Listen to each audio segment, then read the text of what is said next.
better give me Noctis sword and his outfit. They better.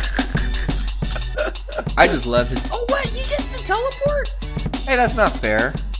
From the 15 game, he teleports to his weapon. Yeah, he's like flying and. Oh. Wait. Rewind. The main character's doing it too. All right, everybody, welcome to Hot Couch Potato, a podcast where we talk about video games and wasted lives. My name is Brent, aka Boo Wop. I'm here with my man Ricky. All right, yeah, aka A New Perfect Day. I had a brain fart for 2 seconds. What's going on, man? I'm Boo Wop. Don't forget. What's up, man? But yeah, we were just all right. I was looking at the person that played that Black Desert Online, 12,000 hours on a video game for 4 years. Jesus. I could swear that we almost reached that with City of Heroes, but then if you think about it, you played this for 4 years, so 12,000 hours, 8 hours a day, technically. Yeah, we didn't even reach that amount of hours. But anyways, today was a good day. I went to Leilani's, which is a Hawaiian place, and it was kind of packed today. You know, like everyone's out walking the dog and all that, and I was just craving a Loco Moco today. And instead of getting my traditional Loco Moco or Spam Loco Moco, I decided to make it custom. So I had bacon and eggs. What? Over easy, on rice, and I added a side of gravy. And holy shit, dude, you can make any type of Loco Moco. I don't even know if it's called a Loco Moco at this point, but still, it was pretty bomb to actually try that. Wait, so you had your custom bacon and eggs on rice, white rice. And then you got white the gravy rice on the side. over easy Uh-huh. eggs. So, you know, the yolk It was spilled runny. all over the rice. Yeah. Did you pour the gravy all On over the rice? top, yes. Oh, wow. Okay. And then, okay. you know, you have the taste of the Loco Moco, but then with the crisp, the crunchiness of the bacon. And I was like, damn, this is good. So next time, I'm actually going to have bacon, Spanish sausage, and Spam. Oh my with god, eggs. dude. Oh. Dude, it's going to be a meat party, but still, like... Dude, A meat party, dude. It's going to be good. That's fucking funny, man. What did I do today, man? Today was a good day. Oh, I was helping out my dad. He wants to build a new computer. Because he's gonna retire, I think in a couple years or something. So he's like, yeah, man, I'm just gonna be on my computer all day. So I was helping him out with that. And at first I was talking to him about building one. You know, he has some parts already. We just got him a SSD and we put it in his current computer. So I showed him a refurb and buying Windows 10 and any upgraded parts he might need would have cost like $300. He wasn't satisfied, so I was like, oh shit, okay. So we looked around a little bit more, and he ended up buying a $600 brand new computer, dude. Shit. It has like a better CPU than my computer. It has DDR4. I'm just like, holy shit, okay, dude. Stepping his game up, man. So it doesn't have a GPU or anything. So it's the highest I think you can get for like a computer that's just gonna browse the internet and, you know, edit pictures and stuff. I think he uses Photoshop and things like that. So it's kind of crazy, man. It's kind of Is crazy. this a tower or is this a laptop? It is. It's a tower, but the form factor, it's like a mini. Yeah. It's like a square. So it's kind of crazy. So what about the airflow in like the smaller cases, dude? Is that going to be an issue? If it doesn't generate a lot of heat, like it doesn't do any heavy intensive stuff like Photoshop or video games, stuff like that, then generally it won't generate heat, so you don't really need that much free airflow. That's why it's all more compact. But you know, if he's gonna be playing games and all that, then definitely he needs more airflow and things. Sure. What generates the heat? Is it the CPU? It could be the video card. Yeah, the CPU is the main one. but usually that's from like watching videos and all that. Sure. It shouldn't be too graphically intensive Hmm. or processing. Dude, yeah. It doesn't even have a CD drive or anything, dude. Which, Yeah, anything mechanical too. Also, so you yeah. take out if it's a solid state inside, Hmm. then yeah, lot of less heat. Yeah. What about? Damn, dude. That's gonna be crazy, man. PS5. Does it have a CD drive? I don't. Does it? No, I I mean don't I'm think asking it you. will be. What? I think they're gonna be digital and they're gonna go on off of streaming things. Mm-hmm. So Sounds true. yeah, because that's the future. Because like if you think about it, well, no, take that back. Because there's still a big market for people who like to have the physical copy. Mm. But other than that, yeah. What about that whole thing? Remember when Xbox or Microsoft was talking about, oh yeah, you know, we're gonna go digital with a lot of our games, and everybody was mad because they couldn't share their video games anymore. And then Sony came out with that video about how to share video games, dude. Oh yeah, It was that one guy just handing someone else a video game. It's because they had to do something weird. They had the digital right management system or whatever. So it's like they still had the physical copy, but they had to purchase it. That's right. Or they had to like download it onto the thing by unlocking system. for $7 or something like that. You're right. And then they're like, you know what? This is how you share. And he like just hands the video game. Dude, I was dying. Okay. That makes sense now. It's not just the digital that they were complaining about. Is that even if you have the physical copy, you have to pay extra to play it on a different console. I guess is what it was. Yeah. That's so troll, dude. Fucking, what do you call it? Fucking Sony, dude. That's fucking funny, man. I'd actually be surprised if there wasn't one. I mean, I know, like you said, we're going more to like the digital age, and they have shit like Share Play now, where even though if you only own the downloadable copy, you can log into my PlayStation and play that shit. So, plus it has to, dude. Next console has to play PS3 games, dude.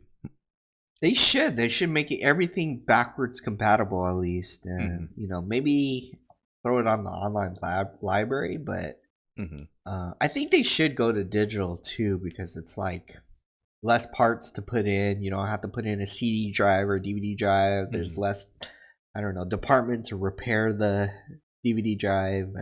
When things are usually digital, it's more convenient. So less mechanical things inside the device, less problems in the future. It won't overheat too as much. They'll still use the graphics card inside in the GPU, CPU, but yeah, still.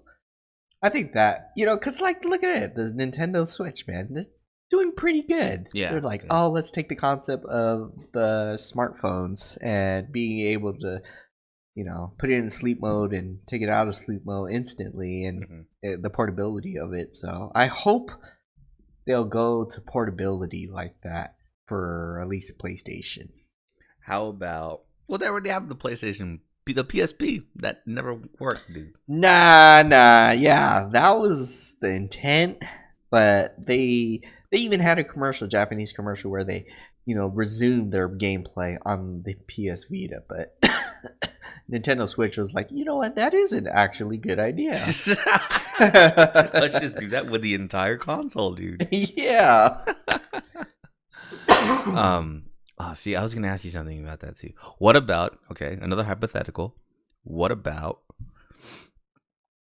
if you have external disk drives where you buy this, I don't know, maybe they'll have separate ones. They'll have a one that's just for PS4 games and PS3 games, one for PlayStation 1 or PlayStation 2 games.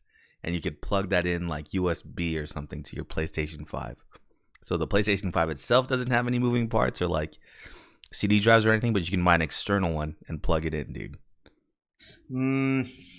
I think PlayStation, you can still do that right now. You can download your games onto an external drive and run it like that. But if it's digitally, I don't know. I think it'd be more tricky because it's like now when you want to like take it elsewhere, you have to bring two different components. And if you forget one of the components, then you can't play, your library or something like that. So it'd be better if they just had it all in one thing. But you're not taking your PlayStation 4 anywhere right now, are you? No, but like if like my nephews we went on like a trip or a vacation, and we were gonna be gone for like 2 weeks, so they took their PlayStation with them, kind of thing, so we can play. But yeah, I think the Switch is doing great because you can take it anywhere, and you can like move around inside the house. You don't have to just stick to the TV. Like, man, there's times when I was like, I had to give up the TV and I would just go into the bedroom and start playing still, resume playing. So I like that kind of portability, and like, oh, okay, I'll be waiting somewhere. I might as well just bring my Switch with us, when we were at the Coco's restaurant, it's just perfect. It was so perfect. I will say that, dude, that there is no line too long anymore. We can go to Hall H lines at Comic-Con. We can do anything, man, because we have the Switch, dude. Yeah. So yesterday, a few of us went to WonderCon up in Anaheim. And we went pretty early, and I think honestly that was the best plan, was to go early, guarantee that we get parking like 5 feet away from the convention center, dude. Oh yeah. So that if we wanted to put stuff away, we could just walk those 5 feet to the car. Well, security was kind of weird, and they made us walk 25 feet to go to that 5 feet. Because the doors are literally just across, maybe like a walkway. That's not that far. But we had to like swipe in and out. So we had to walk into a building, swipe in or swipe out, and then go to the parking garage and then do the same thing back again when we came back, dude. That was a little bit weird to me. Do you know what was also weird, was stupid? When I went to go pick up my ID, because I lost my ID, and the guy wouldn't let me go through one door. He would let the non-badgers, the people who didn't have badge, go through that door, and the people who have badges go. Literally, the door was 1 foot away. So the second door is 1 foot away, and he said, "Okay, people with badges go through this door." I went in that door. There was like no difference inside, so it didn't matter what door I went. There wasn't a wall like separating. There was the two no doors? wall or separation. I was upset. Hey man, that guy's in charge of that door, and he's gonna do whatever the hell he wants with it, Rick. Exactly. Right, that's how I was like kind of venting my frustration. I was like, you know what? You're certified to be a door handler. It's all right. Damn, dude, talk about a fucking power trip, huh? That's kind of stupid. Yeah. But that's my tangent. Yeah, man, that was worth it going early. I think it opened up at 9:45 or 10 or so. Yeah. We left San Diego around 6, got there around 7:30 or so, a little bit before 8. Lined up to get badges, and then we lined up to actually get inside. And all those lines, dude, just seemed to not even be that long because we had our Switches, man. Dude, and I know. I was about to not bring my Switch because, I don't know, I had a bag that was big enough to fit it, but I didn't know what I was going to put in there, Yeah. And then we're walking out the door, and Rick was like, "You're not going to bring your Switch?" I was like, "Eh." And I was like, "I'm bringing mine." And that convinced me. So I brought it. It was the greatest call ever, dude. Because we were in that line, I think, to actually get in once we all got our badges and everything. We were in line for maybe an hour, maybe a little bit less than an hour. And it didn't seem like that much time at all, dude. Like playing fucking Tetris and Messenger and all that shit, dude, just made time fly super fast, man. See, that's how I was like, I love bringing the Switch. It's really portable and just easy and convenient. You can resume where you left off, and also I just figured out, like, man, I am either weak in the arms or I have some baby arms or something going on.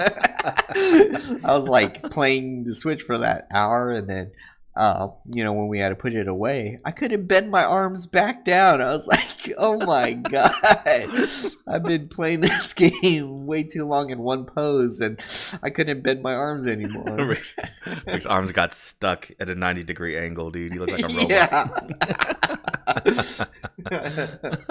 Oh, that's too funny, man. But yeah, I think Switch is killing it right now, at least in the portable market. It's gonna be hard to compete, man. Especially if they make a new, slimmer Switch, dude. Shit, Oh, it's gonna be game over for real. yeah. I think Scott was talking about there's gonna make a portable one, and then the other one is gonna be more better graphics, more Mm. DPI and all Mm. that. And I was like, oh, really? So I like looked it up, and the reason why is because they want to focus on their version of VR. Mm. And they think it's like VR is like the pot of gold or something like that. That's what they called it. Is it gonna be smaller or the same size? There's two different versions. One's going to be portable and smaller, and the other one is going to be, I guess, the normal size, but like better graphics and And better. the better graphics one is the one Better. they want to use for VR. Exactly. Oh my god, dude. We're gonna see up that bird's butthole in even higher definition, dude. I think the Switch is like at 200 something DPI, and Mhm. this one's going to be at like 400, so you can see Ah, that There's gonna bird's be that much butthole more pretty detail in it. exactly. You can see the corn and the poop or something. See the individual hairs, dude. In the fucking bird's butthole. That's crazy, man. But yeah, no, because you're right. We waited to get into WonderCon. We waited to get dinner. We had a big party. Dude, honestly, I didn't think they were gonna fit. There was like 13 of us into Coco's, man. But Oh yeah, that was crazy that they did. We shut down half of that store, dude. It's kind of funny. yeah. Saw the people like waiting outside when we got out there. 5 minutes later, everybody's inside because they took all our tables. That was pretty funny, man. But WonderCon was actually great, dude. It was a good time. Hell yeah, and So- that was like my first time there. So Same here, dude. And it in the beginning, it was super like easy to walk around and stuff. It did get a little crazier during the normal hours, the peak hours, I guess, around 12 all the way through the rest of the day, but it still wasn't as bad as Comic-Con, dude. dude, Comic-Con, you can barely move, and people love to just get in front of you and cut you off. And I don't know, it's like they just want to. I just want to run people over, but still. I definitely miss John Raymond, man. That Oh. situation, dude. Yeah, because he was in a wheelchair, and people are just like, I don't know, they just jump out of the way whenever they see one. So I'm like, okay, it's easy to maneuver around the crowds and, Yeah. and whatnot. But no, seriously, all that being said, it really wasn't that bad. It did get kind of packed in certain areas, but other than that, man, you got around pretty easily. It reminded me of what the Comic-Con used to be like when we were kids, man. Exactly. You just, walk in, there's not that many people. There's a lot more comic books, dude. And there's a lot more people trading and like buying comic books, really searching through the boxes and stuff, dude. There's no movies or television out there, dude. They had like the really, really specific celebrities, you know what I mean? Like I always Yeah. talk about the cowboy kid from Willy Wonka. How he's like an old man now and he has an autograph booth at Comic-Con this one time I went. They had those people, I showed up in 2 episodes of Star Trek back in the day. He's there signing autographs, dude, Yeah. And so it was cool, man. It was more chilled out and relaxed than any other cons, dude. It was cool. I know we were stressing about Funko Pops for 2 seconds, dude. But yeah. There wasn't even a line. There was barely a line for that. We lined up. That was the first thing we did was line up for Funko Pops, right? And then Yeah. we go back later in the day.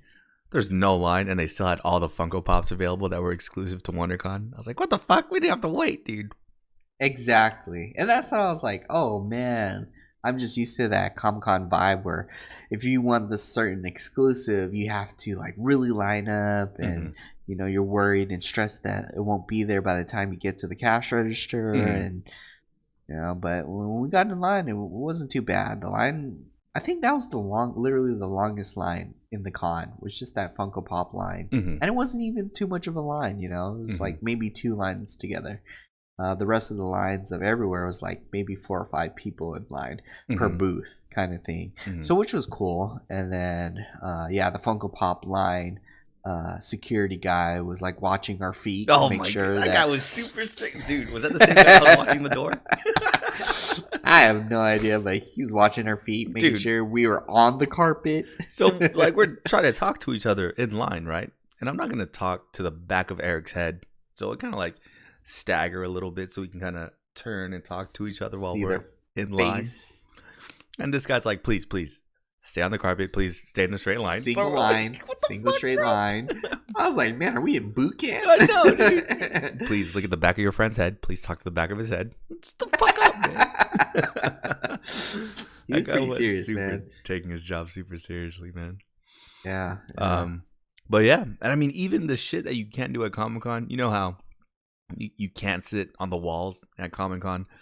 A security guard will tell you, like, move and all that type of shit, man. Yeah.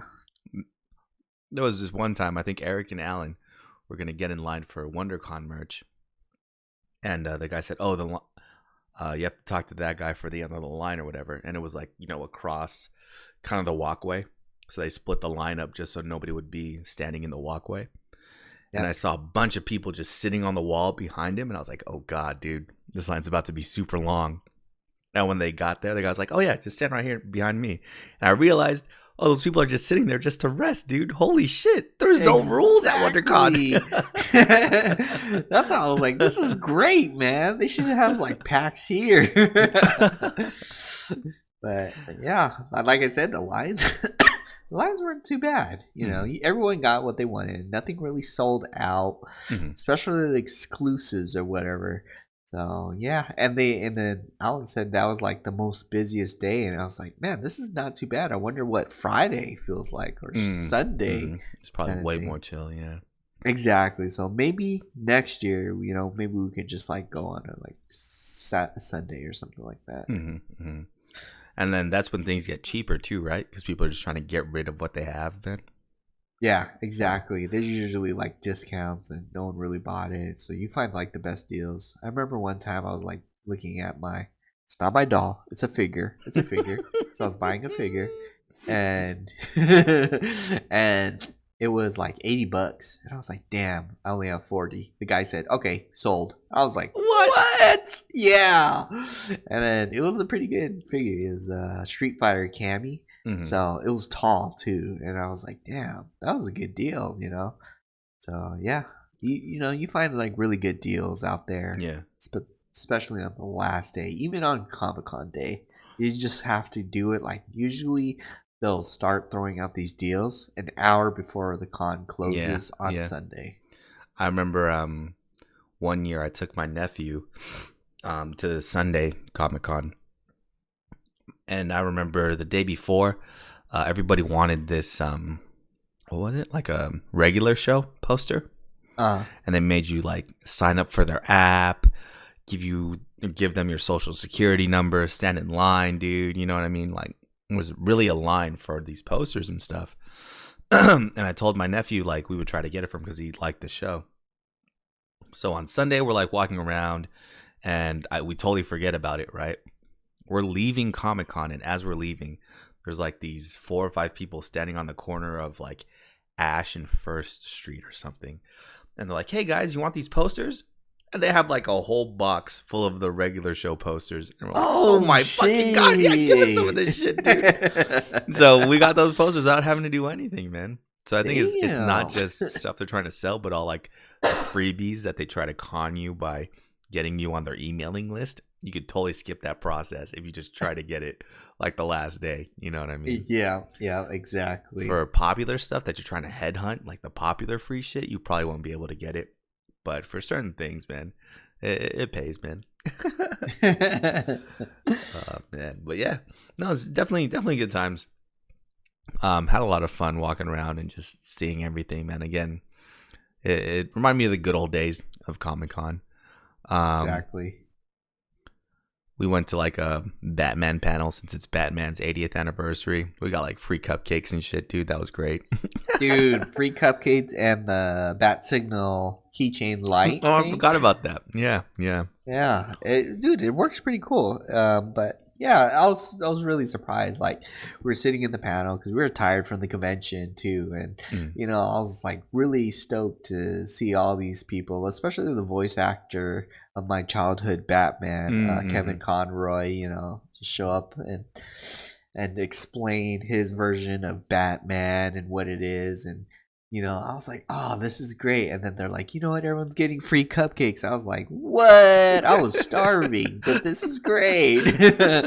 And, and then they mentioned too was that they're going to throw up the Bat Signal light in different cities. I guess, I don't know if it's just in the States everywhere, but it's going to happen in September. So, me, Alan, and Russ are actually pretty down if you're down too to go check that out. And Eric, I'm down, dude. Is it gonna be downtown, dude, or? I don't know. I think there most likely will be one here in San Diego because that's where they also said that the first hero that will be going into the Balboa Comic Con Museum will be Batman. So, and they said that's gonna happen like July 20 something, 23rd, 20. Yeah. So it's gonna be great. I'm pretty excited. It's gonna be surreal, man. Just like driving around and you'll see the Bat Signal up, dude. Oh, I know. Gives everyone a piece of hope. You're like trying to do your drug deal, and you're like, nah, not tonight, man. It doesn't feel right. Like the movie. You see the fucking Bat Signal up at it, and you're like, oh nope, not doing this drug deal tonight, dude. And like crime drops to 0. I know him 0 robberies in one night. That would be fucking crazy, dude. But yeah, no, WonderCon 10 out of 10 would do it again, man. I know you were trying to get me to purchase something, and I was like, "Oh man, yeah, dude." I was trying to get Rick to spend all of his money, man. yeah. Like, especially I was like telling you and Eric and Ellen, I was like, man, I really only would like All Might stuff because I really haven't seen it at Anime Expo like 2 years ago. And I was like, that's popular anime. I don't understand why there's no merch going on. So I was like, oh, wow, there is actually, shirts and T-shirts and whatnot. And I said, yeah, don't show me that stuff because I most likely will buy it. And then we were like, oh, yeah, I'm just going to have to, trip and point where this is at. So, yeah, when we pass it, I'll just trip. And I was like, yeah, no, I'm not going to buy it. And then we ended up at the All Might shirts. And I was like, oh, damn it. I might actually have to buy it. And, I was convincing myself. I was like, when am I going to actually wear this stuff? Because it's pretty cool. It's pretty cool. But, there's like a certain style of shirt I actually really want. And I would have bought it on the spot. And then you did show me too of Felicia from Darkstalkers. Oh, I didn't show you that. You saw that on your own, dude. Oh, yeah. I actually had to talk you out of that. Yeah, first you talked me, like out of it. And I was like, yeah, no, that's okay.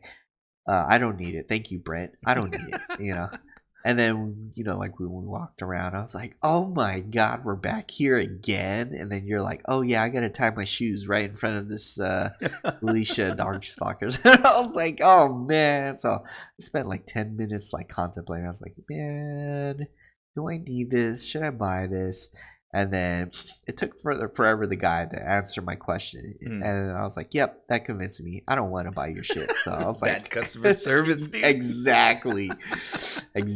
So I was like, you know what? Ain't worth it. And then, so yeah, I only ended up spending like, I forget, what did I end up buying?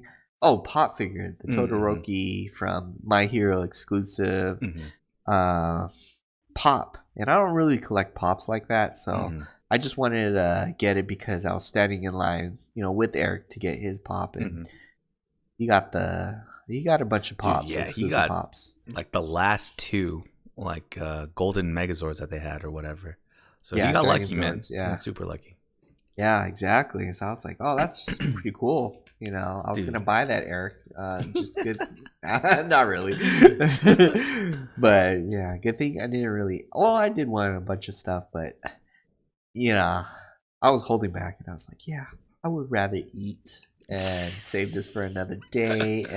And then Brent's, your mentality was always, what are you gonna do with it? Are you gonna Yeah. hang it up on the wall, or are you gonna just store it away? And like that's fucking true because I ended up giving away 80% of my stuff Mhm. back then. So yeah, it's true. I don't need the clutter yet, and I do like certain clutter though. Like I still have the Sekiro envelope opener. Oh, same. That that will open up a lot of things. So that's why that's the kind of clutter I need. Um, saw some things too that kind of broke our hearts. At least it broke my heart. I'm not sure how Rick felt.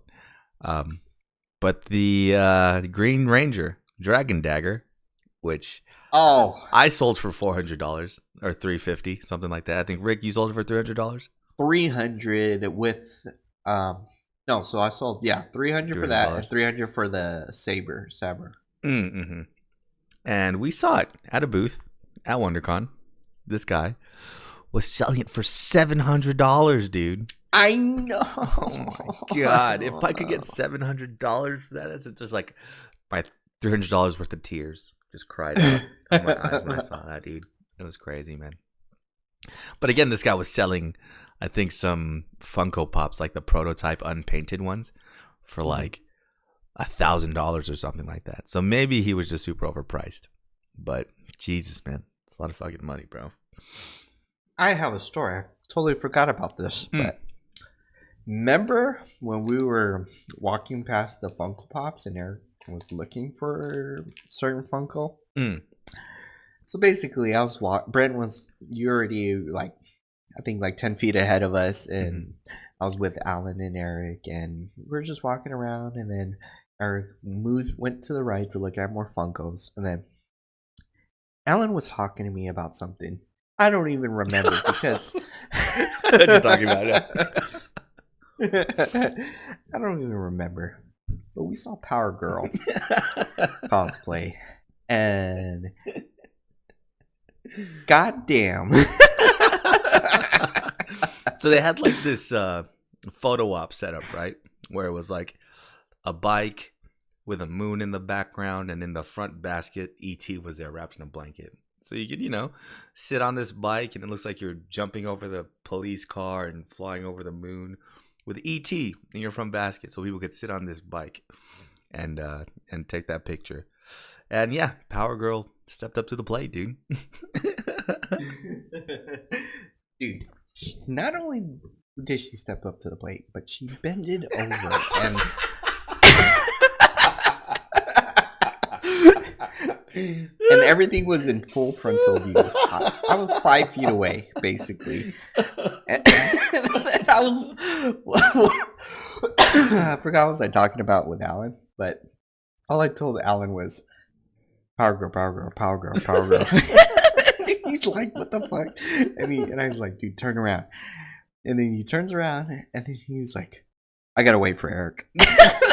And I was like, okay. So I went to Brett to go tell him about the news. I turned back to see look at Alan. Alan was still at the same spot looking. He wasn't even making it discreet. But when I was telling Brett, I looked back, and then she looked at me, and I was like, oh my God. It's obvious. But then I looked back at Brent and I was like, Power Girl, Power Girl, Power Girl. And then Brent's like, oh, damn. And then I looked back and then she's looking at me. I was like, oh, okay, she got me twice. She knew you were just trying to share the information, man. But yeah, that was crazy, dude. And it was funny because this old man was there with his kids trying to get their picture with E.T. too.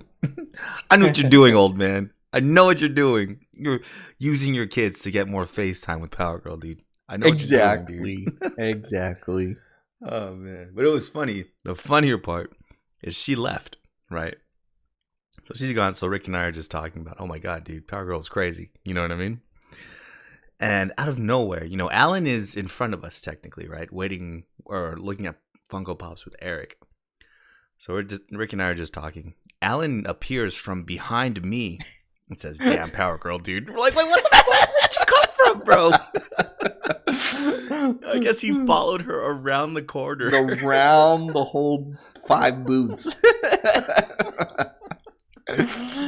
Oh, man. Because, dude, it was in full frontal view, It was like, holy crap. That's so funny, dude. And it was funnier, like, once Alan told us a story about how Power Girl came to be, about how they initially gave her big boobs, but the editors were like, "Nah, man, you can't do this, You can't it's not all about the boobs, man. Just give her a modest chest and that's okay, The guy's like, "All right, fuck you guys." So in every issue, I guess, of Power Girl, he would slowly make her boobs bigger and bigger until what it turned to today, man. So God bless that artist, whoever it was.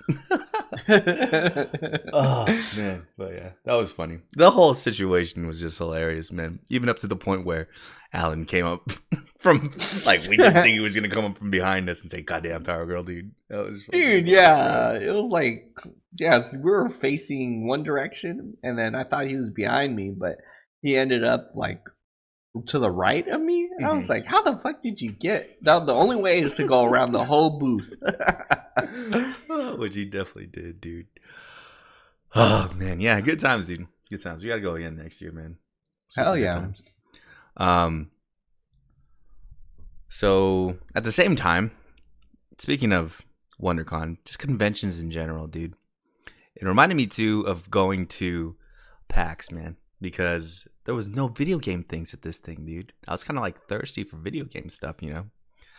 Well, I guess there was that one booth that had some video game stuff. I think you were looking at the, what are they called? Splatoon amiibos in it. Oh, they had the Nintendo Labos there. I was looking for the VR Labos, but I guess those aren't on sale yet. I was gonna be like, "Dude, we have to buy this just to try it out." Dude, that one booth actually had a majority of things I really wanted to buy. And I was like, man, these are all video game stuff. Oh, that same booth? Yeah, yeah. Like I was about to buy like a bottle opener or the mug or the amiibo or the Splatoon doll. I was like, man, I almost literally spent a lot of money there. But made me really miss PAX, and just to be slight coincidence, I don't know if it's a coincidence, it was PAX East this week. So just seeing all the pictures and things coming out of that, man, they need to announce PAX West soon, dude, because I'm fiending for a video game convention, man. Yeah, and I was getting nothing but tweets all day that day of like PAX is 50% complete, PAX is 40% complete, PAX is doing this, PAX is doing that. I was like, man, I can't wait for our PAX now. Yeah, man, it's gonna be so good, dude. Yep. They didn't really have too many announcements. I don't think I haven't heard too much, at least. I think the biggest thing is the announcement of Borderlands 3, which people have been waiting forever for. You ever played those games? I'm not really into the graphics, man. Borderlands 3? Or any of the other Borderlands 1 or 2. I have not played it, but I think Borderlands came with my VR. So I guess I'll give it a shot to see what it's all about. So, yeah. It's like Destiny. Yeah, it's like Destiny. It's just a looter shooter. It's super random. They have like a crazy story. And just really quirky characters, dude. I played a little bit of Borderlands 2, and that was pretty fun. But yeah, I mean, I don't know. I'm just not into the graphic style. It's like cell shaded and stuff. It reminds me a lot of like the Telltale graphics, Yeah, like that kind of pastelish color, cartoony stuff. So yeah, I'm not too with it. Fun shooter though. It has good mechanics. What else happened? They showed some dude, you've played Samurai Showdown, right? Is that the one where it's like one hit kills? No. This is the one that was on like NES back in the day with his name's not Mitsurugi. Is it Mitsurugi? Is that I think it's Mitsurugi. No, It's that's a long name. What the hell is that? What's the? Oh, this game. Wait, where's Mitsurugi from now? No, Maru? Is that his name? Oh, okay, yeah. Let's see. Dude, I think we did talk about this in a previous podcast. That they're coming out with it again, right? I remember looking up at this guy. Yeah. Wait, where's Mitsurugi from? He is from Samurai Showdown. Yes. He's not from what's that? Haohmaru is the main character of this game, the Samurai Showdown. Okay, Mitsurugi is he from what's that? Soul Calibur. Soul Calibur. That's the one I was looking for. Okay. But no, yeah, it's a remake of. What did I have this on? I think I had it on 3DO or something. But yeah, it's a 3DO. They came out with a remake, a 3DO. Oh man, it's just a super random. It was a CD based video game system, but it had all the same games as I think like Neo Geo and stuff. Because I had this, it had a lot of FMV games on it. A lot of games with like real life actors. I had this game with like Tia Carrere in it. It was kind of hilarious, dude. It's like a choose your own adventure game. I think I still have them, but my 3DO just doesn't work anymore. But I had this game on there. And it's pretty cool. Everybody has a weapon, and then you can do a certain move, and the person could lose hold of their weapon, so you have to like guard them from picking it up ever again, you know? Yeah. The only thing I really, really remember about this game is the final boss is super cheap. He's worse than like Akuma when you first fight him, dude. Like the game knows what buttons you're pressing, and they know exactly how to counter it, dude. In fact, I want to say I've never beaten the final boss in fucking Samurai Showdown, dude. It's kind of horrible. And I think he has the... Whenever he hits you, he laughs at you, dude. He has like this Kefka laugh. And it's fucking horrible, dude. How does the laugh go? Let me know. It's like high-pitched. It's like... Oh. Okay, what the fuck are you thinking about, dude? That's like a computer error. Beep, beep, beep, beep. But yeah, I mean, seeing all the pictures of PAX and being at WonderCon just made me miss PAX so much, dude. I want to play random video game demos, dude. See, that's why I loved it. I loved it so much, especially the indies. You just play these random games, and, you know, that people brought up and thought up, and that's what I was like craving to, especially at WonderCon. But I don't know. I like WonderCon for what it is, and I definitely would like to go next year. Yeah. So yeah, we just gotta, I guess, stay on the lookout, I guess, for PAX West tickets, dude, whenever they're gonna be on sale, man. Yeah, that's why I was getting nothing but like 30 tweets that day. Yesterday. It was just because of all of the freaking tweets of PAX East and what's going on. And I was like, man, I'm getting pretty excited. I can't wait for PAX West, and I hope we will all be able to go. You know. Oh, dude, real quick, I just want to talk about Tetris 99 because I think at WonderCon is the most I ever played that game, dude. That game's fucking intense, man. It is. I think I got fairly high. I think I got like 6 or 7 at one point. Eric completely won a game while we were waiting for Coco's. Dude, that was crazy, dude. I don't think I'm ever gonna win a game after watching him play, dude. Dude, me neither. I was like, man, everyone plays differently, I guess. And I was like, holy shit, he won? I got 3rd place was my highest. And I don't know. That was like when I ignored everybody and they ignored me. It's just crazy, though, to think about how fast it goes when it's at the top 10. Just how fast the pieces drop. And at the same time, people are trying to attack you, dude. Fuck that, bro. Exactly. But it's a huge mix of luck and skill. You know, you have to just hope that not more than 3 people attack you at the same time, you know? Because I remember this one game, there's no way one person attacking me hit like 3 Tetrises in a row. You know what I'm saying? He just killed me real quick. Stacked I was like, wait, quickly. How do I have like 30 lines that I'm about to get attacked with right away? That's bullshit, dude. Yeah.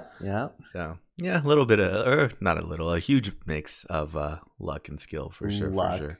Yeah. But yeah, what a game! What a game on the Switch, dude. Since I'm loving the Switch so much, I might have to buy Final Fantasy VII for the 4th time in my life. It just came out on the Switch. Wait. I was like eating red licorice and I had to like spit it back up a little bit just to talk.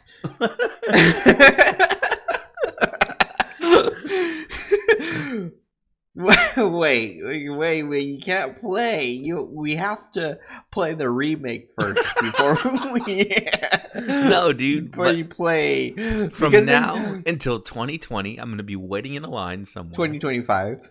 2020, from now until 2020. I'm going to be waiting in a line somewhere. And I'm going to have to like consume my time other than just standing there and staring at the back of your head. You know what I mean, dude? So I'm going to get Final Fantasy VII. Don't worry, every time I'm in line somewhere. I'll wear gel and I'll make like little happy faces on the back of my head so you can talk to him. But still, we got to play it like blind, like how we don't remember everything about it, you know. No, I think because they're gonna change it anyways, man. Just like they changed Resident Evil 2 remake. Yeah, dude. That would be the maximum, because if you think about it, if you play it and then you get disappointed because they took out some parts, see, wouldn't that ruin your experience? You're like, oh man, I don't remember this. Dude. Oh man, you know, like I would actually prefer to be like, oh man, I don't remember this. Oh, was this part of it? Nah, okay, let's do it. Well, see, they should do that regardless. They should just add new stuff and take certain liberties that enhance it, not just take a bunch of stuff away, dude. Because that's what they did, I feel like, with Resident Evil 2, you know? So, yeah, then I think I'm going to buy it on Switch, dude. Even though, well, I have it on PSP. Choices, bro. No. You have to get it on Switch now because Switch is life, and when's the next time you're ever gonna touch your PSP? Never. Right, but your Switch, you always have it in your hand. If it or at work, never just like took so long to connect it to your PS4 or vice versa, dude, I'll be so with it. But that shit is just too tedious of a fucking process, man. So what I still don't understand is why don't they bring number 8 into the Switch? I know it has something to do with recoding and all that and porting but if they were able to port 7, why can't they port 8? Because I've never played 8, and you're saying this is an amazing story, and I would like to play that story. Okay, I don't know if it's amazing. I'm just saying. Nah, man, you said you were like playing card battle in air while skydiving or something. I'm just at that time in my life, you know, I related to 8 a lot more, dude. All right, man. That's why it struck a chord. I would like to play card battles in the sky. So, as 9, I fucking just rushed my way through 9. I didn't give a shit about that game, dude. Even though people think that's like one of the greatest Final Fantasies too, man. I don't get it. There's a couple scenes in that game that are really, really cool that are memorable for me. But yeah, man, as a whole, I think I like 8 more. It's more teeny and angsty, you know, like I was when I was playing that game.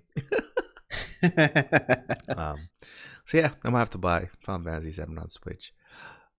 Speaking of Final Fantasy, Rick is really all in on Final Fantasy 14, dude. Oh, hell yeah, because they're going to come out with the Final Fantasy 15 gear for 14. And then I was like watching the trailer and I saw the main character was teleporting like Noctis. So I was like, what?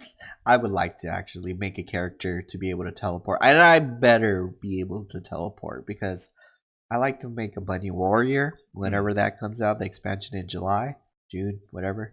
But basically, I have to go through all the expansions and be able to catch up, teleport like Noctis, and be able to get that car. I hope we don't have to pay for that car. Oh, you're going to have to pay for the car.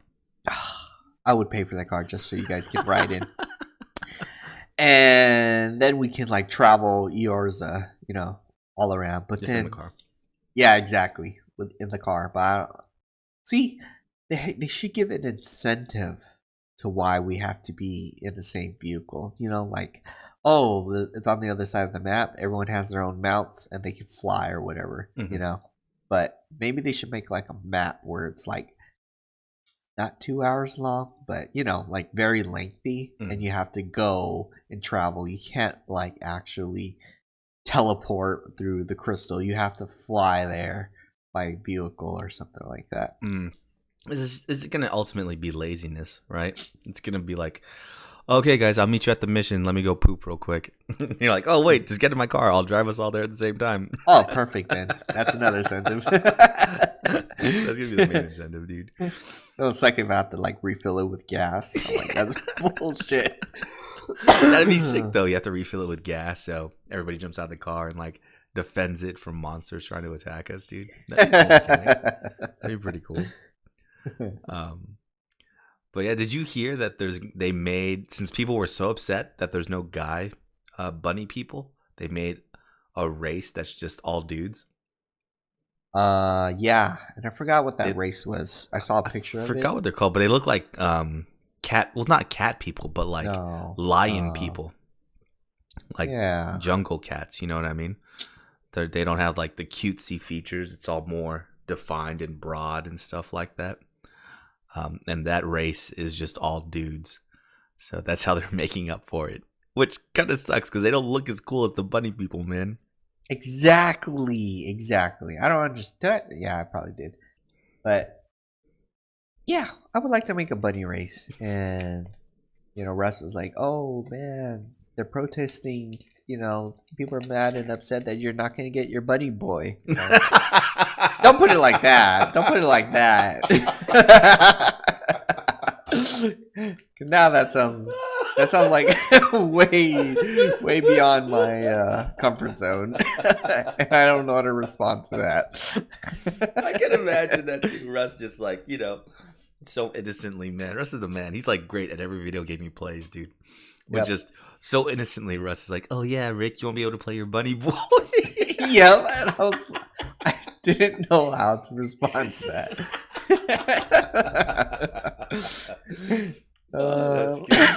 That's good. So yes, everybody, please go to change.org and sign our bunny boy petition so Rick can play as a bunny boy. Oh my god, dude! Did I show you that though? The Sakura bunny girl clip? No, you did not. Dude. I'll probably show you later then after this. Sakura from what? From Naruto? From a different game. She's like a bunny race looking, and yeah, she's from like one of the mobile games and stuff like that. Okay. I'll show you later. What's happened this week? Conventions, dude. Have you been getting a bunch of emails from E3, man? Yeah, like, oh, collect your badge now. I know. That's what I'm saying too. I'm like, oh, but I didn't buy a badge. Did they just give me one? No. And they give you the price breakdown. You're like, just the fuck up, E3, man. Get out of my inbox, bro. Exactly. I think I was just kind of underwhelmed. I was like, man, I thought this was gonna be like a huge thing, like PAX kind of thing. And no, everything was like kind of in one building. So yeah, just the setup they have and the fact that it is supposed to be a industry event, you know what I mean? Like they really don't expect, or they haven't expected a lot of like the public for too much of it. It's just like the reason why it's not really for me, I don't think, you know? Yeah. But yeah, I've been getting a lot of emails that say that exact same thing. Oh, collect your E3 badge. And I go, oh, okay. Then I delete it after I read it. And then 2 days later, they email me the same email. I'm like, oh, I got E3 badges? I'm like, I read this the other day. Fuck. They got me again, dude. Dude, it's pretty funny, too. Like, back before it was, like, closed off for, like, man, one day we're going to make it to E3. One day it's going to be our dream. We're going to get into the industry and make it into there. And then when we finally got it, we're like, yeah, we're in. But then now they're like spamming us, and we're like, dude, stop, man, stop. Grass is greener always on the other side, dude. Just super underwhelmed. Put on spam blocker or something. Shit. What else happened this week, dude? Oh, Sony had their State of Play, which is like their version of Nintendo Direct. And remember, so there's no PSX this year that we know of yet.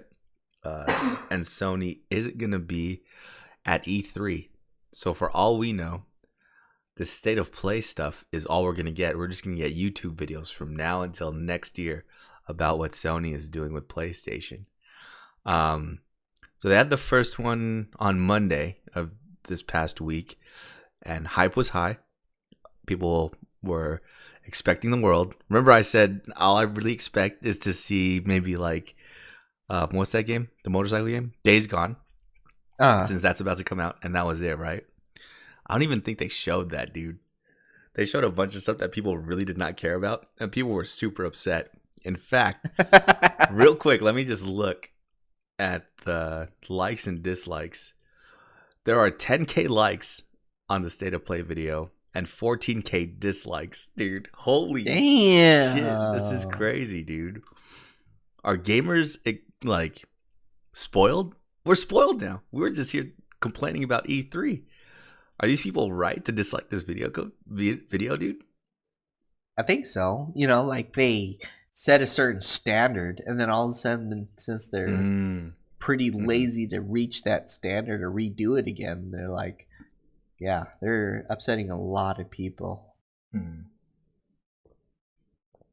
don't even think it's reaching it. I don't think they can anymore. You know, there is no more Final Fantasy VII Remake to announce. You know, there is no more Shenmue 3 to announce or Resident Evil 7 to announce. You know, they have put all their cards on the table, I think, already, and they don't want to release anything about the PS5 yet.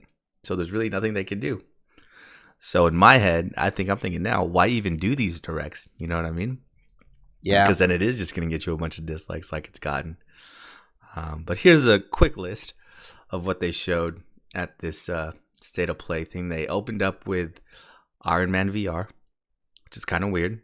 It's like Tony Stark flying in a plane, and then all of a sudden someone blows up his plane. So he flies out as Iron Man and starts shooting shit out of the air. It's kind of random. You think that's going to be good on VR? You're the one with the VR, dude. You know what? If the game is moving for us, I think people probably might get motion sickness out of it. You know, like if you're getting thrown out of a jet and you have to like kind of like navigate through stuff. So I don't know. Like I still want to play Ace Combat. I haven't tried it out yet, but yeah, I think a lot of people might get motion sickness with that kind of playing that kind of game. They showed actually a bunch of VR games. There's gonna be Five Nights at Freddy in VR, which I'm buying Rick for Christmas. Gonna get it for him for Christmas. They also showed this No Man's Sky is gonna be VR, and it's gonna be all fully multiplayer in VR. Dude, is that gonna be VR chat? Holy shit! Is that PlayStation's version of VR chat? Is No Man's Sky, dude? Who would have thought? Is it? Holy shit! I'm just thinking if there's gonna be a bunch of people in the servers and stuff, and you could play that shit VR and just talk to. Well, never mind. You can't be an anime cat girl, so it's not.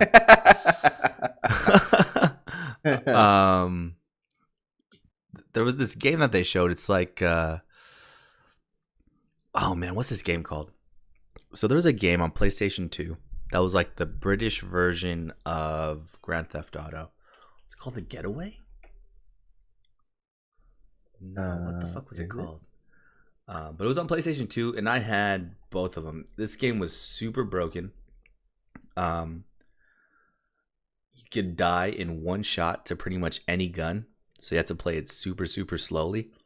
If you did get lucky enough and survive getting shot in this game, you could heal yourself by resting against a wall. And the way you could tell you're getting healed is the blood on your clothes would like fade away and stuff, dude. But there's no such thing as stealth in this game. So let's say you killed a couple people and then you rested against a wall. Someone else would just walk up behind you and shoot you. And it's not like you can just get out of this wall animation real quick and shoot them back. Nah, that's like clear a fucking room. But let me. What's this? What was that game called? British Grand Theft Auto. It's called.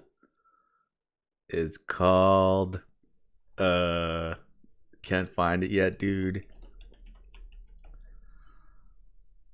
Is it It is The Getaway. Oh shit! If you guys ever have a chance to play that on an emulator or something, or on your PlayStation 2, like you should be, definitely check it out. It's not that bad. Just the mechanics are super broken. But there's this VR game called Blood and Truth that's kind of reminiscent of that game. Maybe it's just because it has British gangsters and stuff, but it's like a shoot 'em up in VR.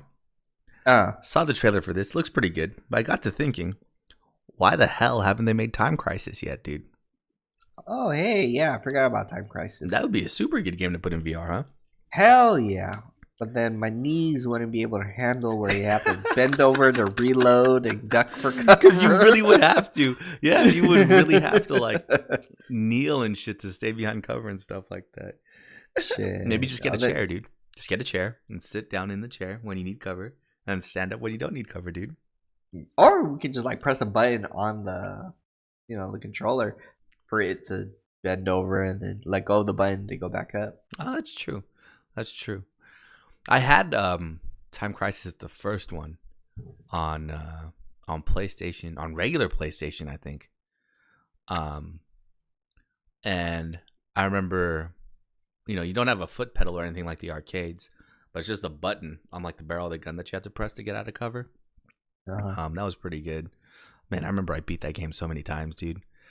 But yeah, Time Crisis is great. If they remake the first one, as ridiculous as it is, dude, and put it on what do you call it? On VR, I would buy a fucking VR, hands down. Are you sure? Because right when you were saying that, I just pulled up Nintendo's lab version of the rocket launcher. Would you play Time Crisis with their version? No, it has to be on PlayStation or Steam VR or something, dude. I'm not gonna play with the gun on my face. Fucking Time Crisis, going through that castle and shit. Are you saving the president's daughter in Time Crisis, dude? I have no idea. I never got past like the second level. So I had the game, right? In the options, you could totally give yourself unlimited lives and fucking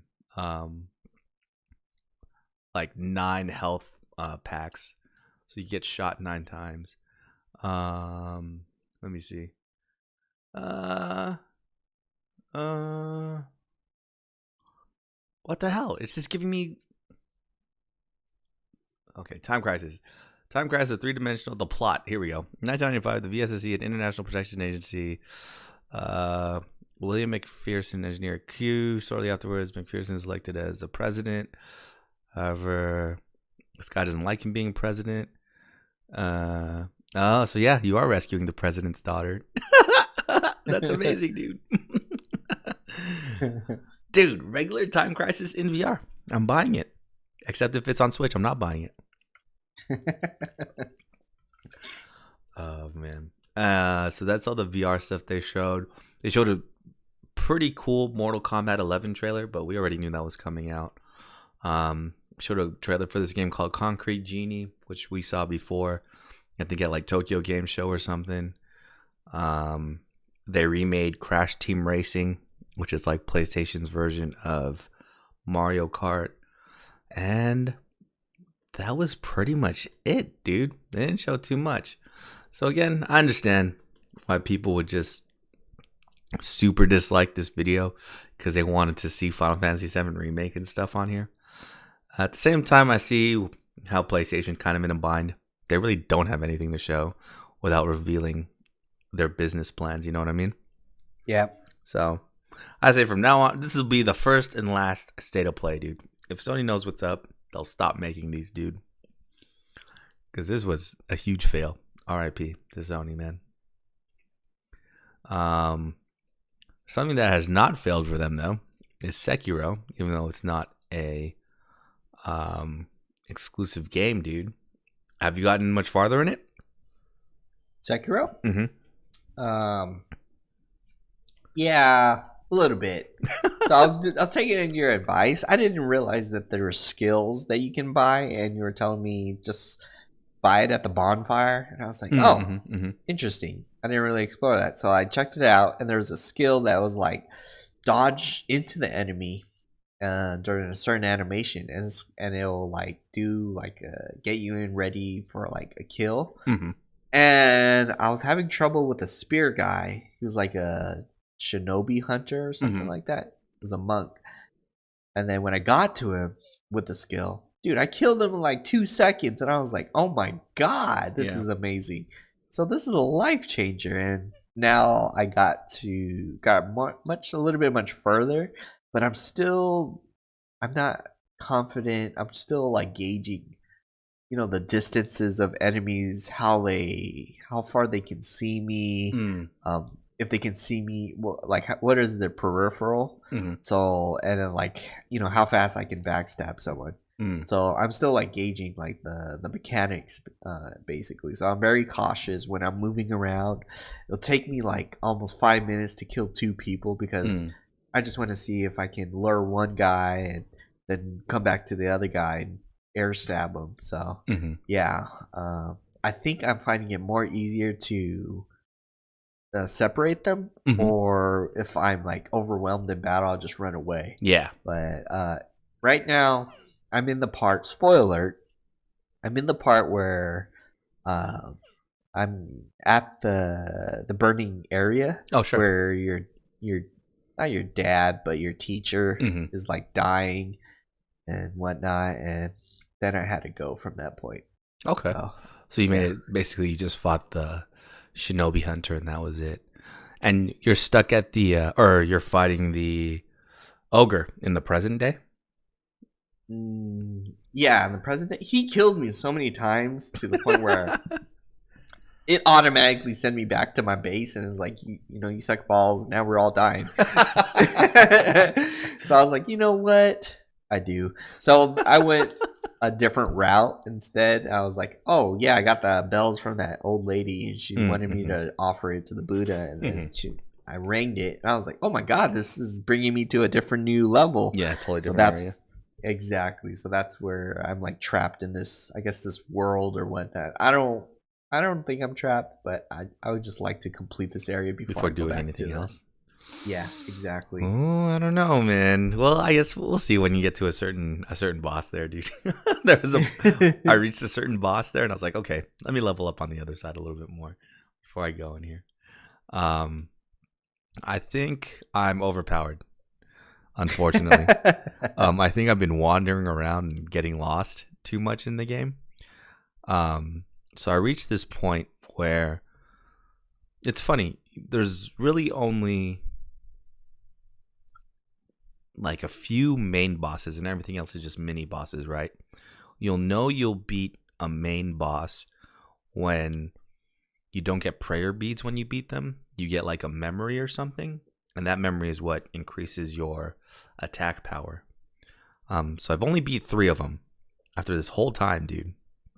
And I knew I reached one because there was like a cutscene before you fight him, and he whooped my ass for like an hour straight, and I was like, okay, I'm not ready to fight this guy yet. Plus, if I beat him, the state of the world might change and I won't be able to do some side quests. Let me go around and do some other side quests and shit. You know what I mean? Yeah. So I explored the map, and I reached a door that was locked by a key, and then I reached another like temple where it was just a dead end. There was like really nowhere for me to go, right? There was just this guy praying at an altar, and that was it. So I was like, okay, I'm done running around. Let me go fight this boss. So, reaching these 2 areas that I'm stuck at, there was mini bosses in the way and other stuff that I was fighting to level up skills. So I go back to the boss that I initially couldn't beat. I beat him in the first try, dude. I was crying. I was like, what? Am I a shinobi for real? I'm out here. Just dominated him real quick and did a couple little story things after that. I go back to the areas I was stuck at. Somehow I had gotten the key in one of the cutscenes. I got the key to open the door that was locked. And then when I went back to that shrine, the guy was gone and there was a bell there. And if you ring the bell, you get teleported. So I was like, oh my God, dude. They really hid everything behind this one boss. What the fuck? And I'm trying to remember. Was that the case in Dark Souls and Bloodborne? Because I feel like there's a lot of stuff you can skip. That's why the speedruns for that game are like half an hour, you know? You can skip a lot of things as long as you do the main things like ring the bell, the 2 bells, and that's pretty much it. You don't have to like go down below or I forget. There's a lot of bosses you can skip. But yeah. I would not skip them because I have too much pride. So that's why I'm in certain areas and I would not leave until I kill them and show them who's boss. Because I don't know. That's how I felt with every single video game. It's just my gamer, I don't know, competitiveness. I'm pretty petty when it comes to like if they kill me like 10 times, then I will not fight nobody else until I beat that one guy. Even if they say, hey, you have to come back to that guy. You know, it's just, I don't know.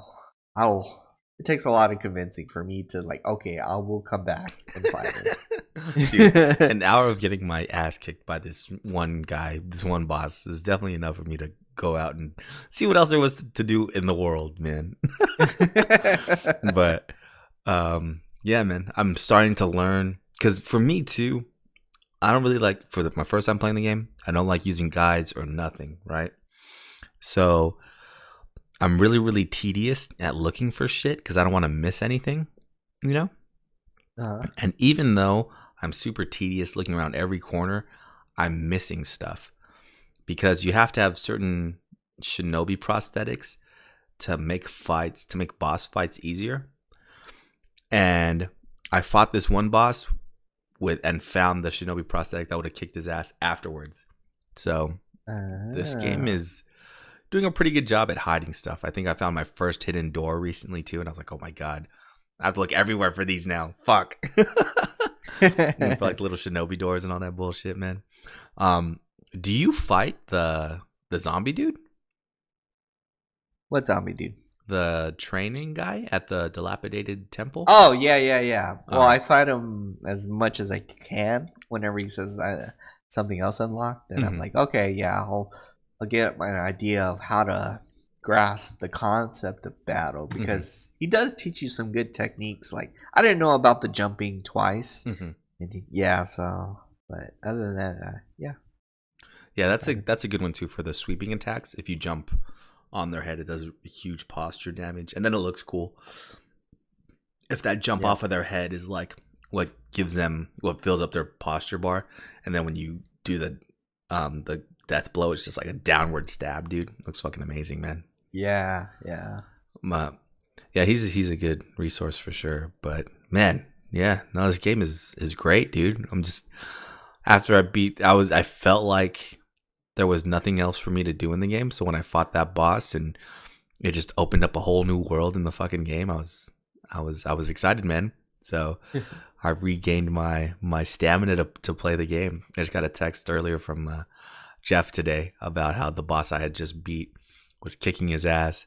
So we decided to buy Division 2 to kind of chill out. And play with Anthony, dude. Oh wait, Division 2 already came out? Yeah, Division 2's been out, man. For I want to say like a month. I didn't know that. Yeah, it's been out for a month or so, or maybe 2 weeks. Maybe I'm exaggerating that one. But yeah, it's pretty funny. He's getting too stressed out over Sekiro, so he had to chill out with some Division 2, dude. That's pretty funny. Well, do you have a game like that where you could just like chill if you get too stressed out? I'm trying to think what mine would be. Mine is Tetris, Splatoon. Wait. Those games wouldn't stress you out, man.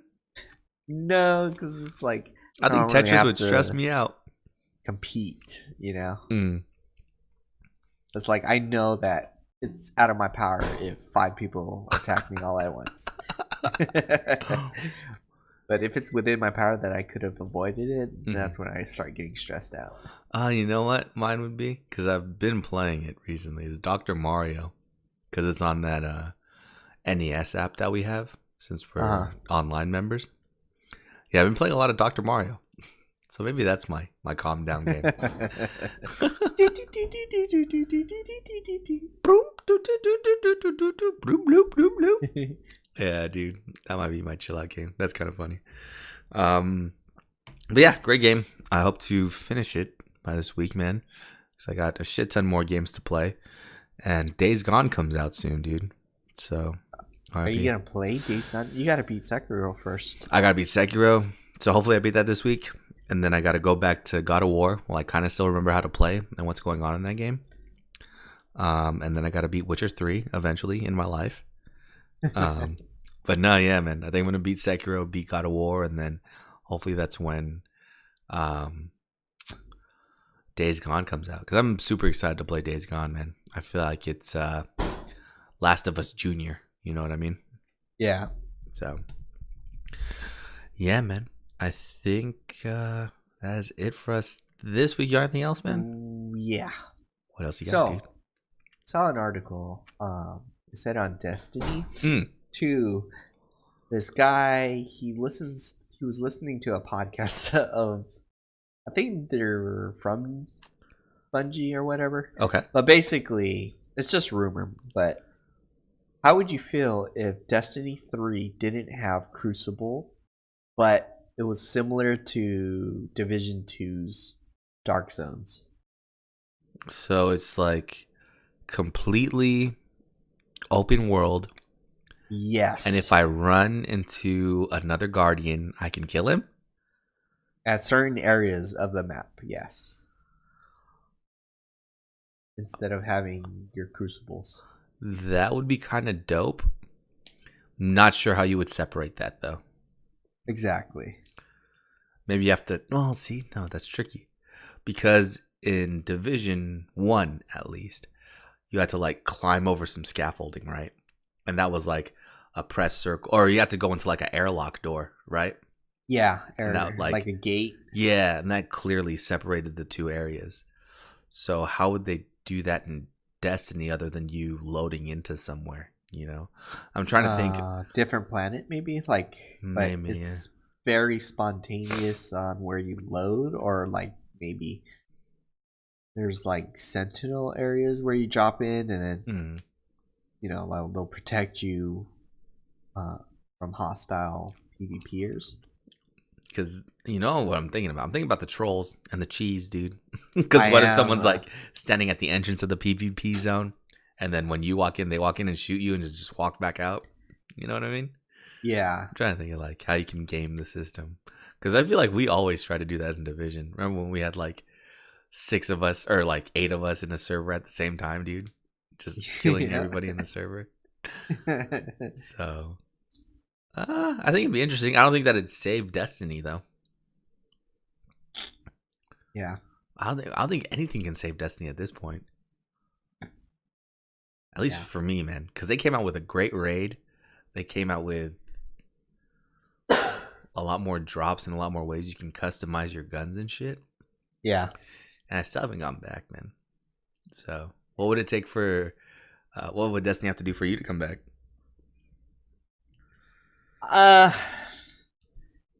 Better story, and I don't know, like the first one made you feel like you were actually making a difference in the world, especially when you're playing with your friends and getting all the custom loot. Number 2 felt like they were holding your hand, they're already giving you preloaded loadouts and guns, weapons, and whatnot. So it was like as if you're being controlled. I don't know. That's what it felt like for me. But number 3, they could make it like open world, where it's up to you to make your own destiny. Oh, shit. Dude. Shit. For marketing, man. Oh, shit, dude. Yeah, you're right. Because, yeah, you couldn't pick what skills you wanted to use. It was just one of 3 different trees or something like that. Yeah. In Destiny 1, if you were like, oh man, you should use the Sunbreaker guy with this perk so we could do more damage, you know. You only had to change one thing, you know, instead of like your whole setup. Yeah, no, I'm with you, man. Should just open it back up. And how people were farming that one strike for I don't know how long just to get a certain pulse rifle to drop. Do you remember that, dude? Were you part of that? Which pulse rifle? So it was the pulse rifle that that Hive Witch dropped. The mission on Earth where you fight her in that room and we all cheesed it by going into the back room. You remember that one? I think so. Yeah, we came from the backwards side. Yeah, and then like the ending part is you go up a hill and then you turn left and it's a room where the witch is at. And she turns invincible, I think. So you have to wait for her shield to go down and then you can damage her. I think so. Yeah, I might have gotten that weapon. I don't even remember. But there was, I think it was because it was the weekly strike or something like that, right? And it gave a higher chance for that gun to drop. But everybody wanted the god roll on it, which was like, I don't know, the third shot in your triple burst did higher damage. It had headhunter, fast reload or something, right? Yeah. So everybody was looking for that build of the gun. I just remember this because I felt bad. Joker, I had heard, had been grinding for this gun for like 5 hours, right? And I joined him. I think we did it twice, and I got the gun. And I was like, all right, Joker, I'll see you later, dude. And I never used it. So I think I just felt bad. Never told him. And this is why I remember it so easily, dude. Because remember, you run into her. It was one of those strikes where you ran into the final boss like a couple times before the actual fight that you're supposed to kill her in. And there was this one part where if you used like your arrow and that warlock move that weakens their defense at the same time, you could kill her in one of the incidences that you run into her in, and she has a chance to drop it there too. So that's how we just cheese it over and over, would kill ourselves and then rinse and repeat, and do that part over and over. And yeah, I remember Joker had been running it forever, and then I got it like within the first 5 times of us doing it, and I was like, I'll see you guys later. Just fucking left, dude. And I never used the gun, man, so I felt like super bad. Well, yeah, super funny, dude. Well, I don't know. Off on a tangent some more. Who had the idea of finding out the Black Spindle mission? Remember, you had to like beat the mission first, and then it opened the doors or something like that, and then you had to like run to the other side in like 15 minutes or something like that. So that strike, was that a strike? That was a strike. I think it was. Or was it a mission? Maybe? Something like that. So I think the strike was in the same map as a mission, where if you go in one door, you go up to a ship. What were those guys called? Were they called the Vandals? No, they weren't called the Vandals. What the fuck were they called, dude? Don't remember. What was their alien race? Let's look it up. Dude, we played this game for so long, we forgot what those guys are called. The Fallen. So yeah, I remember there's a mission where you go into that same cave system, and you're supposed to go into that ship, right? I think in the strike, you're in that cave system and you just go a different route, but you pass by the backwards. Room. Yeah, you went backwards through that level. It was a mission now that I'm thinking about it. But anyways, yeah, I don't know. I remember the first time I saw it, it was on Reddit where someone said, I was running to the exit and I saw the door open. So I went into it. It teleported me up, and I guess they didn't do it fast enough. Yeah. They didn't do it fast enough, so the door wouldn't even open to the ship. But I think the ghost had said, like, there's a lot of fallen activity that just happened here. We just missed it or something. And that's when people started to, like, speed run through that area. And then they started fighting the thing. But yeah, no, I remember seeing that on Reddit. And everybody was just trying to figure it out together. See, I like that from Division 1. From Destiny 1. Destiny 1. Oh, That's yeah. What Yeah. I was like, how come they didn't have that in like Destiny 2? Maybe they did, but just finding things out together, the lore, everything was like a mystery. And that was pretty awesome because, we had the idea, to explore everything, to find out these things. Mhm. And now that everything is force fed in Destiny 2, that's what I think that happened. And then, do you remember the pulse rifle from? Oh, you never played Rise of Iron, huh? That's the one where we went to the mountaintop and helped. Oh yeah, I did. The wolf people. I did that last though. Like I had to actually come back a couple months later. Oh, okay. Did you get the exotic pulse rifle from that one? Probably. You had to, in the raid, you had to like break 5 TVs throughout the raid. I think it was 5 TVs. You had to break 5 TVs throughout the raid, and then you had to like jump on certain platforms in this one room, and it opened up like a fucking treasure chest, and in that treasure chest you got a piece, and you had to show that piece to someone after you beat the raid. And then after you do a certain amount of steps, you have to beat all the bosses in the raid. And then you have to do like math to figure out the last part of it. Yeah, I totally didn't get that then. Dude, it's fucking crazy. I remember it took us forever, and it's completely by chance because the last part is like rows of numbers, and you have to like make it add a certain number in the end by picking. I fucking forget how it went. I just remember Anthony was like Googling the answers for us because someone had like made a tool online for the easy answers. But that shit was crazy. And I think Bungie only dropped like one hint about, they put out like a schematic of the room where you had to like step on certain platforms in the raid. You know what I mean? Yeah. And people figured it out from there. Did you hear they tried to do that in Destiny 2? Like a similar kind of puzzle? Oh, really? Yeah, they tried to do it in Destiny 2. They tried to like do the same thing, except I think it was like you had to learn an alien language or some shit, right? But you had like a limited time to try and guess what the word was each round during this kind of event or whatever. Nobody figured it out, dude. Fuck. And Bungie felt bad, and they're like, good try, guys. We'll just unlock it for you. I forgot what it was. Made it too hard. But yeah, I think they tried to get too cute with that shit. You know what I mean? Yeah. There was, like you said, the Black Spindle mission, that exotic pulse rifle, the No Time to Explain, that gun where you turn it into an exotic pulse rifle. That was pretty cool too, where you go through like the vault of glass, but you go through the back end of it, when you fight that big boss. They had those, and they were cool. And it's not like they've super killed those ideas, right? They've only used it a handful of times, so why not still use it instead of trying to make puzzles harder and harder that nobody can fucking solve them anymore, Yep. It's too funny though, man. Destiny. That's like, when did that come out? 2014? Did it? Holy crap. Damn.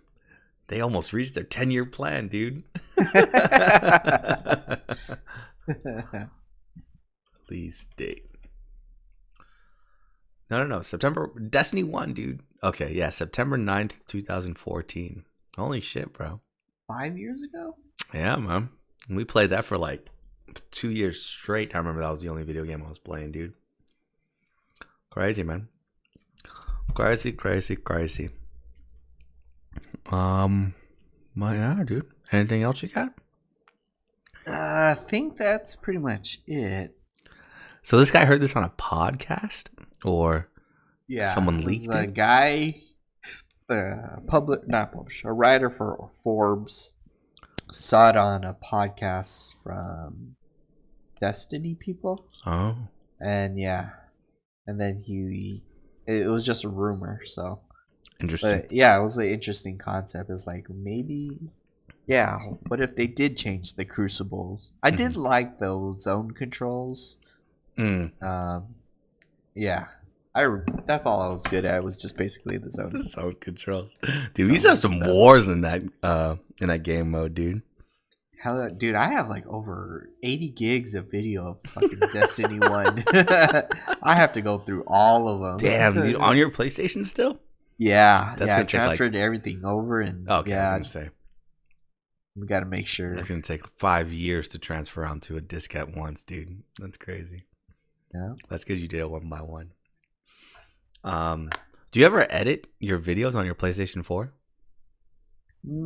Sometimes. Yeah. I only did 2 videos, and I think one was like Final Fantasy 14. I don't remember the other one is, but yeah, I was like, dude, I'm a pretty good editor. I think I mainly just trim mine because I have it set up to save the 15-minute clip, but all I really need are like the last 30 seconds. 30 seconds. Yeah. So I trim a lot, but that's funny. I've never used the editor in there. I think the best the time should be is 5 minutes. I've put mine at 5 minutes. I used to do it 15, but within 5 minutes you actually capture, the entirety of the battle. Yeah, that's true. All that. So I was like, you know what, that saves time, so I don't have to trim it. But I'll trim it later. Still. That's funny. So yeah, I think that's it for us this week. We will see you guys next week. But until then, Rick, some words of wisdom. Found a hacks today. If you take Wendy's Vanilla's Frosty and you buy Captain Crunch, it's amazing. Oh, what? All right, guys. We'll see you next week.